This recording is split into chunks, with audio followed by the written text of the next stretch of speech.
Saya akan menjelaskan tentang sesat pikir dan macam-macam sesat pikir beserta relevansinya dengan penalaran hukum.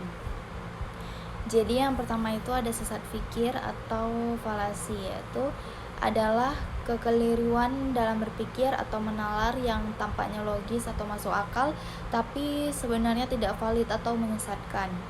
Sesat pikir ini muncul karena argumen atau debat termasuk dalam konteks hukum dan dapat mengaburkan kebenaran atau melemahkan kualitas penalaran.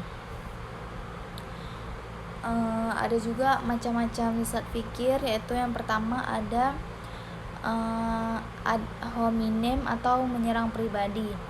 Definisinya ini sendiri seperti menyerang karakter atau pribadi lawan, bukan argumennya. Contohnya, Anda tidak bisa dipercaya karena mantan narapidana. Jadi argumen Anda soal keadilan tidak valid. Relevansinya dalam hukum, argumen harus fokus pada fakta dan bukti, bukan menyerang pribadi pihak. Kemudian ada bergantung pada otoritas. Definisinya ini menganggap suatu pernyataan benar hanya karena dikatakan oleh orang yang dianggap ahli tanpa memeriksa kebenarannya. Contohnya misalnya pakar hukum A bilang tidak adil, maka pasti tidak adil. Relevansi dalam hukumnya,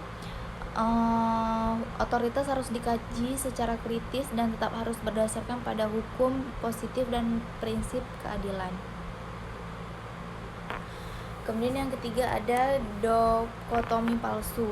Dikotomi palsu ini menyajikan seolah-olah hanya ada dua pilihan, padahal ada alternatif lain. Contohnya, kita hanya punya dua pilihan, membebaskan terdakwa atau membiarkan kejahatan merajalela.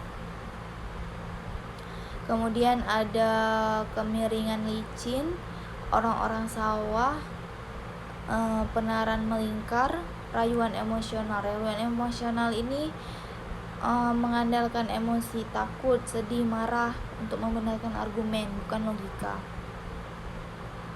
Relevansi sesat pikir dalam penalaran hukum yaitu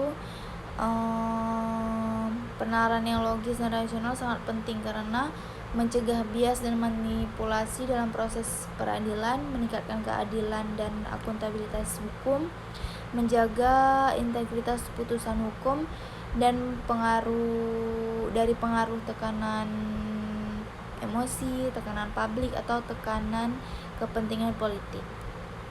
Sekian dari saya. Assalamualaikum warahmatullahi wabarakatuh.